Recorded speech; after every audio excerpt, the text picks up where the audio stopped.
اور آگے انہوں نے سوال کیا ہے کہ حضور فمل اثم، گناہ کیا چیز ہے، ہمیں کیسے پتہ چلے گا کہ یہ کام گناہ ہے؟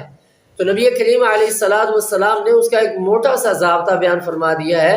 حضور نے فرمایا کہ جو چیز تیرے دل میں تردد پیدا کر دے اس کو چھوڑ دے۔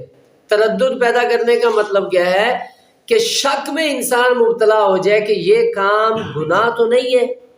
تو جہاں پہ یہ گمان پیدا ہو جائے، یہ شک پیدا ہو جائے نا کہ شاید یہ گناہ ہو، یہ گناہ تو نہیں ہے، یہ جائز ہے یا ناجائز ہے، تو اس کو کیا کیا جائے؟ چھوڑ دیا جائے۔ متشابہات اسے کہا جاتا ہے کہ اس کو چھوڑ دیا جائے۔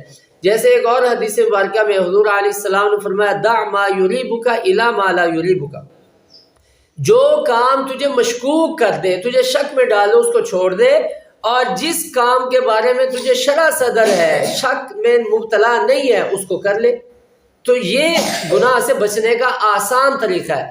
اور دوسرا شک میں مبتلا ہونے کا، تردد میں مبتلا ہونے کا معنی یہ ہے کہ گناہ جو ہوتا ہے فطرتاً انسان گناہ کو چھپانے کی کوشش میں ہوتا ہے، خوف کی وجہ سے، شرمندگی کی وجہ سے کہ لوگ میرے اس عمل پہ مطلع نہ ہوں، لوگوں کو یہ کام پتہ نہ چلے، میری اس بات کا، میرے اس عمل کا پتہ نہ چلے۔